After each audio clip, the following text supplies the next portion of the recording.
Здорово! Сегодня предлагаю немножко поностальгировать и вспомнить такую игру, как CSGO. Вспомним смешные истории, связанные с ней, и что вообще сейчас с этой игрой. А если ты фанат CSGO и любишь крутые скинчики, то хочу тебе посоветовать Hellstore. Не столь давно сайт немножко изменили, преобразили, так сказать, и как по мне он стал выглядеть куда лучше. Кто слышит про Hellstore впервые, сейчас расскажу поподробнее. Тут есть 4 разных режима игры: Classic, Coin Flip, Upgrader и Колесо. И в каждом из них можно поднять скины. В режиме Classic игроки делают ставки, ждут пока остановится барабан и выясняют, кто тот самый счастливчик, который забрал приз.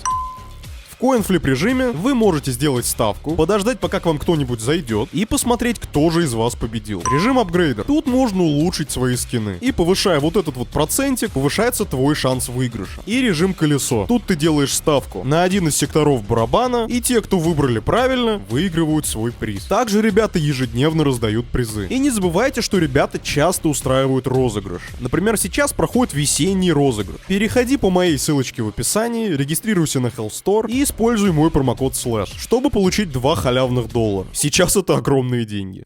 Как и у огромного количества людей, мое знакомство с вселенной КС началось с КС 1.6. К сожалению, предыдущей версии я не застал, но как раз мои школьные годы выпали на расцвет КС 1.6. Я не скажу, что на тот момент игра казалась какой-то прорывной, какой-то вехой в игровой индустрии. Нет, на тот момент я уже играл в Halo, первую, во вторую часть. Было много крутых игр, но КС запомнилась мне другим. Тем, что в нее можно было играть с друзьями. На моей памяти это была первая игра, в которой был мультиплеер. Вот это тогда лично мне показалось чем-то прорывным. И на тот момент я очень полюбил уроки информатики в школе, потому что урок информатики ассоциировался у меня с КС. Никто ни хрена не делал, не выполнял упражнения, все просто сидели за компами и рубились друг с другом в КС. У меня с этим связана одна забавная история. Помните Дениса? Он за последнее время на канале у меня очень часто появляется. И в этой истории он тоже засветился. Как-то раз на очередном уроке информатики мы сидим, делаем вид, что нам очень интересно на уроке, а сами играем в КС. Денис играл с нами. Он, кстати, играл хуже всех, и из-за этого очень сильно бесился. Где ты, блядь? Где ты, нахуй? Ты заебал, сука! Если ты через 3 секунды не ответишь, я тебя вырву в жопу!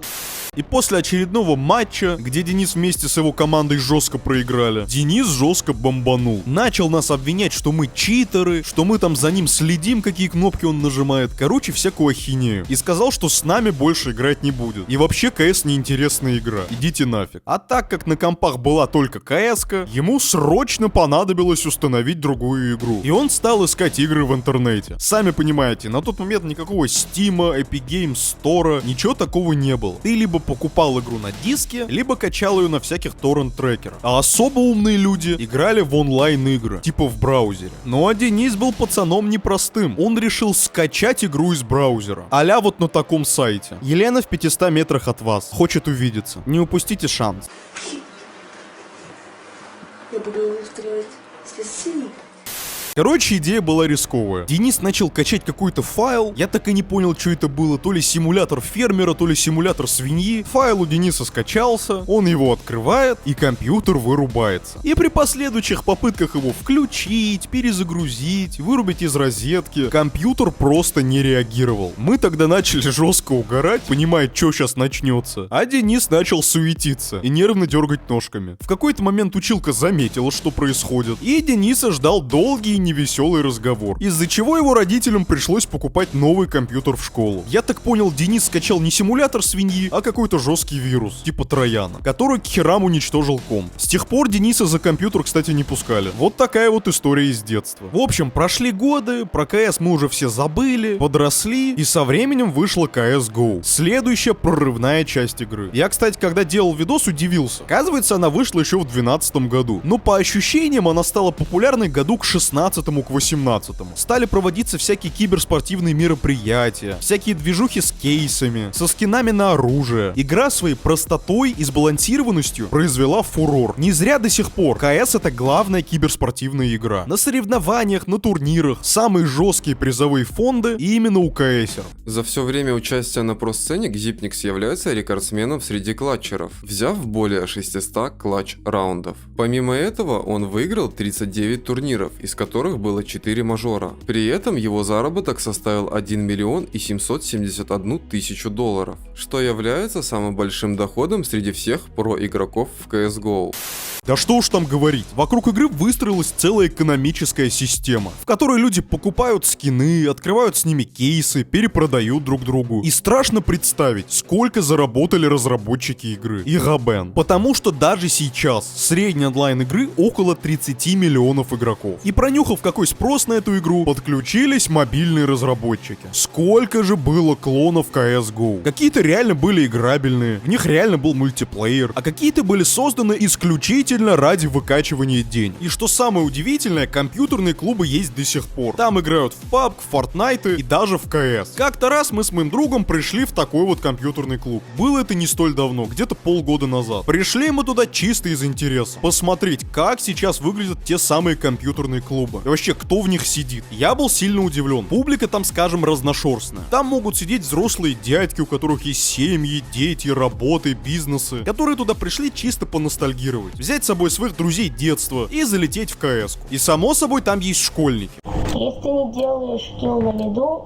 вантапом 3 раза, то мы тебя килл. Я твой рот наоборот, школьник маленький. Рот закрой, шкальнюха. Скорнюха.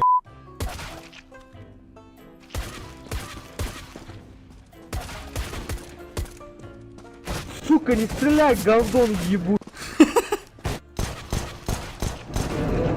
Ты чё, долбоёб, блядь, ебучий, нахуй ты стреляешь?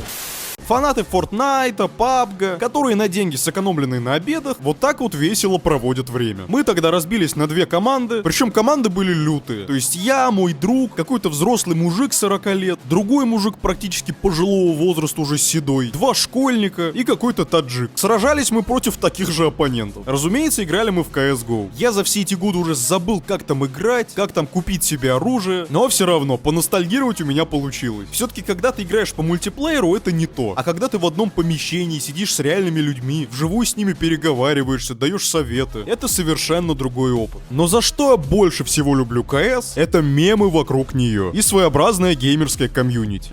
I think we have a Russian in our team. Hello? Hello? Are you from Russia? No, I'm from England, America! So fun. Who's your president? Майкл Джордан! И хоть я не задротил в нее часами, и в целом серия КС прошла мимо меня, я больше по Батлфилду. Даже в моем сердечке у КС есть свое место. Это смешные истории из детства, мемы, компьютерные клубы и веселые ночные посиделки с друзьями. Вам спасибо за просмотр, подписывайтесь на канал, ставьте лайк и переходите в Hellstore. Там много годноты, да еще есть мой промокодик. Пока-пока.